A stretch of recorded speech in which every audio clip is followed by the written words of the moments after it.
Hello नमस्कार, मी जयश्री स्वागत करते पुन्हा एका माझ्या छोट्याशा न्यू ब्लॉगमध्ये। तर आजच्या व्हिडिओमध्ये मी जेप्टोवरून भाजी मागवलेली आहे। किती फ्रेश आहे आणि तुम्ही मागवता की नाही किंवा मागवायची की नाही हे या व्हिडिओमध्ये मी तुम्हाला दाखवणार आहे।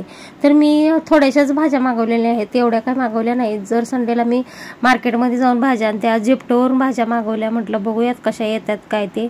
तर खूप छान फ्रेश भाज्या आलेल्या आहेत, मेथी आणि भेंडी, गवार बघू शकता। अर्धा किलो मागवलेलं आहे मी, जास्त नाही म्हटलं, पहिल्यांदा सुरुवातीला थोडंच मागवून बघावं। तर खूप कमी प्राइसमध्ये खूप छान अशा भाज्या आपल्याला फ्रेश भेटतात। लसूण मागवलाय, बटाटा मागवलाय आणि टोमॅटो मागवले आणि कडधान्य, मिक्स कडधान्य मागवले। तर छान अशा भाज्या मला खूप छान रिसीव झालेल्या आहेत जेप्टोवरून, तुम्ही जरूर घेऊ शकता। बघा लसूण, एवढा लसूण कमीत कमी 24 रुपयाचा आहे आणि हे एवढं कडधान्य बघा मिक्स 25 रुपयाचं आहे। अर्धा आहे, 250 ग्राम आहे। आणि हे 1 किलो टोमॅटो आहेत, 25 रुपयाचे 1 किलो आहेत। तर खूप छान असे कडक लाल कलरचे आलेले आहेत, फ्रेश एकदम फ्रेश आहेत। भेंडी पण बघू शकता, अर्धा किलो आहे, 24 रुपयाला आहे आणि खूप छान अशी रिसीव झालेली आहे, 250 ग्रामच आहे। बघू शकता छान आहे भेंडी, सर्वच भाज्या छान आहेत, तुम्ही जरूर घेऊ शकता। आणि बघू शकता कडधान्य एवढं 25 रुपयाला मिक्स कडधान्य आलेलं आहे। तर बाहेर कुठे घ्यायचं म्हटलं तर ते वास पण मारतं आणि खूप म्हणजे असं आंबट वास येतो, त्यापेक्षा ह्याचा जरा पण वास येत नव्हता, मी बघितलं। आणि गवार बघू शकता एकदम छान अशी हिरवीगार फ्रेश आलेली आहे। आणि वटाणा पण बघू शकता, आणि एवढा वटाणा 24 रुपयाला आलेला आहे, अर्धा किलो। छान होता वटाणा, जरा पण खराब नव्हता। पहिल्यांदा सुरुवातीला वाटलं की खराब येतोय की काय। तर बघू शकता बटाटे एवढे 24 रुपयाला अर्धा किलो भेटलेले आहेत। बघू शकता छान एकदम असे बटाटे पण आलेले आहेत, सर्वच भाज्या छान आलेल्या आहेत, तुम्हीही मागू शकता। कधी बाजारात जायचं कधी होत नाही, तर अर्जंटमध्ये भाज्या पाहिजे असल्या 10 मिनिटात जेप्टो आपल्याला घरी आणून भाज्या हे करते। मेथी पण एकदम फ्रेश अशी होती, छान होती मेथी पण। तर बघू शकता 23 रुपयाची मेथी आहे आणि बघू शकता बटाटा 25 रुपयाचा आहे 1 किलो। छान असा सर्व भाज्या आलेल्या आहेत। आता मी साफ करून घेणार आहे मेथी, आणि मेथी काय आज जमणार नाही करायला, तर कडधान्य करणार आहे। त्याआधी मी तुम्हाला दाखवते, मी पोस्ट केअरचं हे सिरम छान असं हेअर ग्रोथचं मागवलेलं आहे, छान आहे, तुम्ही वापरावं की नाही ते मी दाखवणार पण आहे आणि सांगणार पण आहे। हे सिरम हेअरफॉलला कंट्रोल करते, हेअर ग्रोथ वाढवण्यासाठी मदत करते आणि डॅमेज हेअरलाही रिपेअर करते।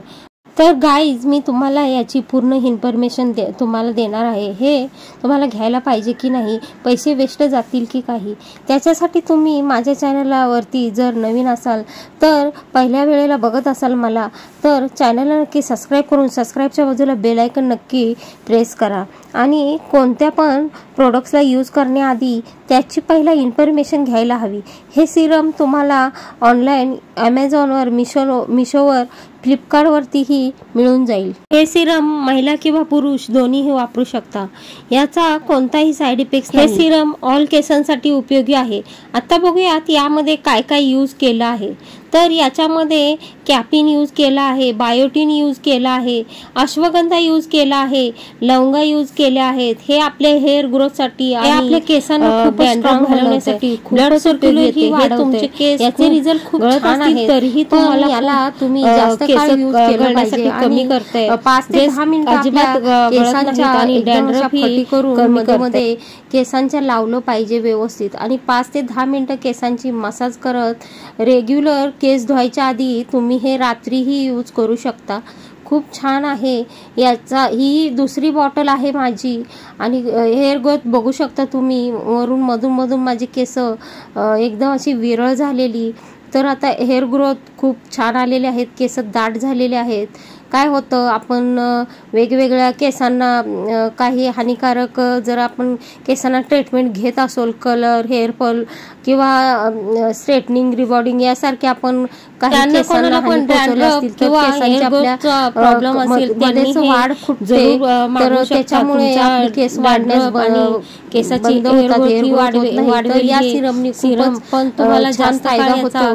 2 ते 4 आठवड्यामध्ये याचा उपयोग खूपच छान आहे। होईल आणि तुम्ही ही मागवून बघू शकता. लिंक खाली डिस्क्रिप्शन बॉक्स मध्ये दाखवलेला देणार आहे. मी मिशोवरून मागवलेला आहे आणि याचा खूपच मला फायदा झालेला आहे. तुम्ही मागवून बघू शकता. खूप महाग नाही आहे. तुम्ही लिंकवर गेला की तुम्हाला समजेल कितीपर्यंत आहे, कारण आजची किंमत सांगितलेली उद्या नसते. कारण मी सेल 16-17ला सेल होतं तेव्हा घेतलेलं होतं. खूप छान असं आपल्याला विरळ असतील तिथे आपल्याला मध्ये मध्ये भांग पाडून लावायचं आहे. ड्रॉप हे करायचं आहे. आता रात्रीची वेळ होती, चहा वगैरे झाला आणि म्हटलं आता चला जेवणाला लागाव्या. तर आता हे कडधान्य जेप्टोवरून मागवलेलं म्हटलं करून बघूया कसं होतंय मिक्सेड.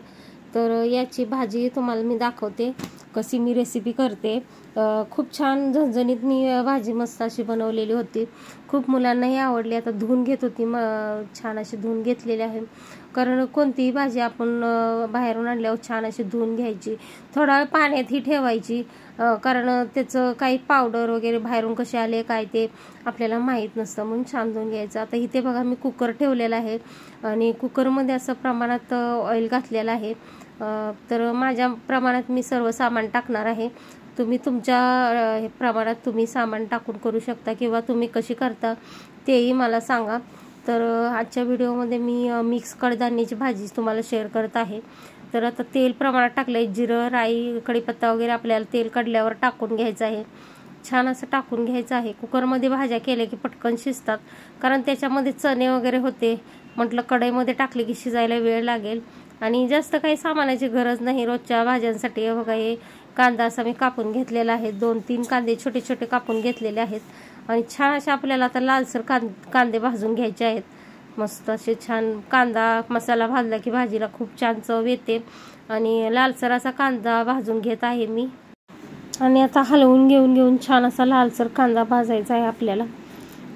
नेहमी कांदा खरपूस लालसर असा भाजला ना भाज्यांना खूप छान येते चव. आणि जिरा पावडर, धनिया पावडर आपल्याला टाकून घ्यायचं आहे आणि छान असं हलवून घ्यायचं आहे. हलवून घेऊन आपल्याला आता कडधान्य त्याच्यामध्ये भाजायचं आहे. तोपर्यंत थोडंसं वाटण केलेलं असतं आपल्याकडं, तेही टाकून घ्यायचं आहे. तर थोडंसं लाल म्हणजे टोमॅटोची वगैरे प्युरी केलेली मी कांदा टोमॅटोची, तेही मी 2 स्पून घातलेलं आहे. थोडंसं खोबरंही घातलेलं आहे. खोबरं लसूण वाटून ठेवलेलं असते वाटप, ते घातलेलं आहे चव छान यासाठी. लाल तिखटही प्रमाणात घातलेलं आहे बघू शकता. छान असं हलवून घ्यायचं आहे. कुकर जरा उंच होता त्यामुळे एवढं व्यवस्थित दिसत नव्हतं. आता टोमॅटो त्यामध्ये टाकून घेतलेला आहे. टोमॅटो छान असं भाजून घ्यायचं आहे तेल सुटेपर्यंत आपल्याला मसाला. आणि मग भाजीला बघा खूप छान चव येते आणि शिट्ट्या होतानाच खूप छान असा सुगंध सुटलेला असतो भाजीला. कधी खाईन होतं आणि जास्त नॉनव्हेज खात बसण्यापेक्षा व्हेज ही भाज्या अशा कुकरमध्ये वगैरे केल्यावर छान चव येते. आणि आता बघा तेल सुटलेलं आहे छान असं. त्याच्यामध्ये आता कडधान्य टाकून मिक्सेड घ्यायचं आहे आणि छान असं भाजून घ्यायचं आहे, कारण आपण सुरुवातीला काही भाजून घेतलेलं नव्हतं. तर छान असं 5 मिनटं तरी हलवून घ्यायचं आहे. भाज्याही भाजतायत आणि कडधान्यही भाजते, मसालाही भाजतोय आणि त्याच्या संग कडधान्यही भाजते.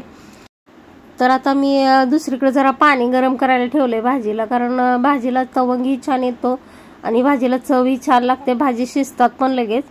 तर आता प्रमाणात पाणी घालून घेऊयात. पाणी म्हणजे जास्त ढगळ केलं तर भाजी छान नाही लागत. तर आता मिक्स म्हणजे कसं आहे, मिक्स कडधान्य असं जास्त करून सगळे खात नाहीत कोणतरी, पण चांगलं असतं कडधान्य वगैरे खायचं. मोड आलेलं शरीरासाठी खूप चांगलं असतं. आणि छान असं पाणी ओतून घेतलेलं आहे बघू शकता. आता धनिया पावडर, जिरा पावडर सर्व घातलेलं होतं. चवीनुसार नमक टाकायचं.